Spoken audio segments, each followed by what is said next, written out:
Cow where it was mutilated, whole inside is gone, cleaned out. Gabe Valdez is giving us a whole new approach to the cattle mutilations he investigated. His investigation told him these were not extraterrestrials at all, but he actually saw military helicopters over these mutilation sites. During your years of investigating cattle mutilations, what is the most anomalous evidence you came across? Well, they mutilated this animal about 40 miles east of here, and we could tell where the aircraft came to. They didn't do the whole process, and they left a fetus inside the animal. A fetus? Yeah. Look, a fetus, a cow fetus. No, it looked like a human, a monkey, and a frog. It didn't have any bones in the head. It was all full of water. What was the size of this fetus? Probably about 42 inches long, but something went wrong with whatever they were doing. What you're implying is that that cow is being used as an incubation chamber for a cloned creature. Exactly. My God. What are we looking at here? Is this a head?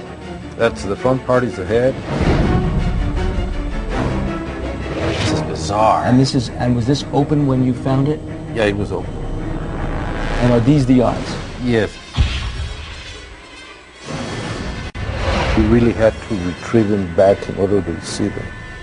So there are eyes underneath Yeah, that fur skin going up. Look at the ear. That's an ear? Yeah, that's the ear. It's an ear of the human. What happened to the fetus? We took it and had it analyzed. It was very confusing to the veterinarians. Did the vet identify anything as human in that fetus? Yeah, I think he could tell the eyes were. Honestly, this just looks like some crazy genetic experiment gone completely wrong. Yes. Right. It's madness. This is madness.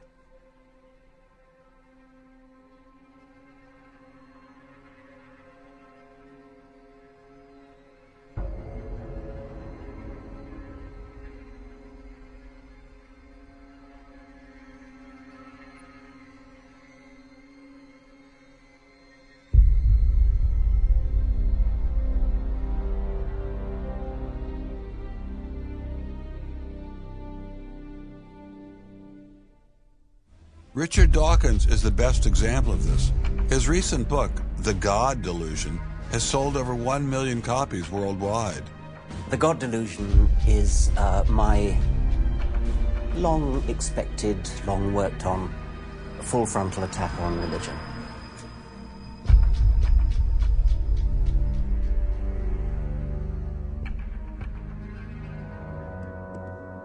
Hello, Professor Dawkins. How are you? I'm Ben Stein. I'm so sorry to keep you waiting. How are you? Fine, thank you. You have written that God is a psychotic delinquent invented by mad, deluded people. No, I didn't say quite that. I said something rather better than that. Oh, well, please tell us what you said. Please tell us what you said. Well, I would have to read it from the book. No, please. The God of the Old Testament is arguably the most unpleasant character in all fiction. Jealous and proud of it. A petty, unjust, unforgiving control freak, a vindictive, bloodthirsty ethnic cleanser, a misogynistic, homophobic, racist, infanticidal, genocidal, filicidal, pestilential, megalomaniacal, sadomasochistic, capriciously malevolent bully. So that's what you think of God? Yeah. How about if people believed in a God of infinite lovingness and kindness and forgiveness and generosity, sort of like the modern day God? Why spoil it for them? Why not just let them have their fun and enjoy it? I mean, I don't want to spoil anything for anybody. I write a book, people can read it if they want to. I believe that it is a liberating thing to free yourself from primitive superstition. So religion is a primitive superstition? I think it is, yes. So you believe it's liberating to tell people that there is no God? I think a lot of people, when they give up God, feel a great sense of release and freedom. Why do you think that? I mean, what's your dad? What's your scientist? What's your data? I think, well, I've had a lot of letters saying that, and I've... There are 8 billion people in the world, Dr. Dawkins. How many letters have you had? No, I haven't done that. That's quite true. Professor Dawkins seemed so convinced that God doesn't exist that I wondered if he would be willing to put a number on it. Well, it's hard to put a figure on it, but I mean, I'd put it as something like, 99% against or something. Well, how do you know it's 99%? I don't. Say not 97%. No, I did. You asked me to put a figure on it, and I'm not comfortable putting a figure on it. I think I just think it's very unlikely. What? But you couldn't put a number on it? No, of course not. No. So it could be 49%. Well, it would be. I mean, I think it's unlikely, but it's quite far from 50%. How do you know? I don't know. I mean, I put an argument in the book. Well, then who did create the heavens and the earth? Why do you use the word who? You see, you immediately beg the question by using the word who. Well, then how did it get created? Well, by a very slow process. Well, how did it start? Nobody knows how it started. We know the kind of event that it must have been. We know the sort of event that must have happened for the origin of life. What was that? It was the origin of the first self-replicating molecule. Right. How did that happen? I told you we don't know. So you have no idea how it started? No, nor has anybody. Nor has anyone else. What do you think is the possibility that intelligent design might turn out to be the answer to some issues in genetics or in evolution? It could come about in the following way. It could be that at some earlier time, somewhere in the universe, a civilization evolved by probably some kind of Darwinian means to a very, very high level of technology and designed a form of life that they seeded onto perhaps this planet.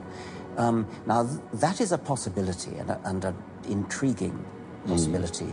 And I suppose it's possible that you might find evidence for that if you look at the details of biochemistry, molecular biology. You might find a signature of some sort of designer. Wait a second. Richard Dawkins thought intelligent design might be a legitimate pursuit?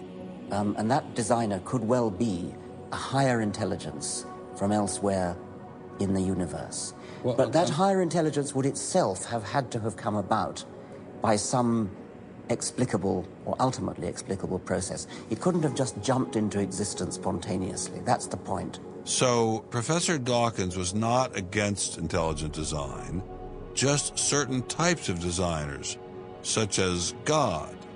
So the Hebrew God, the God of the Old Testament, he doesn't exist in your view? Certainly. I mean, that would be a very unpleasant prospect. And the Holy Trinity of the New Testament? Nothing.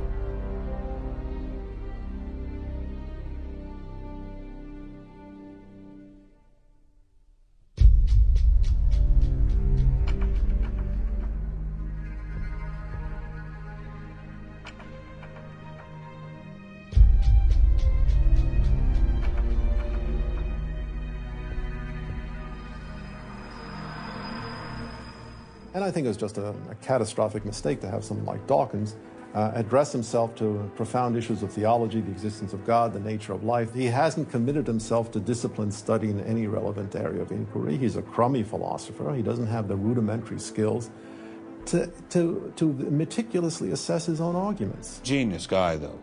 Very smart guy. A little bit of a reptile, but a very smart guy.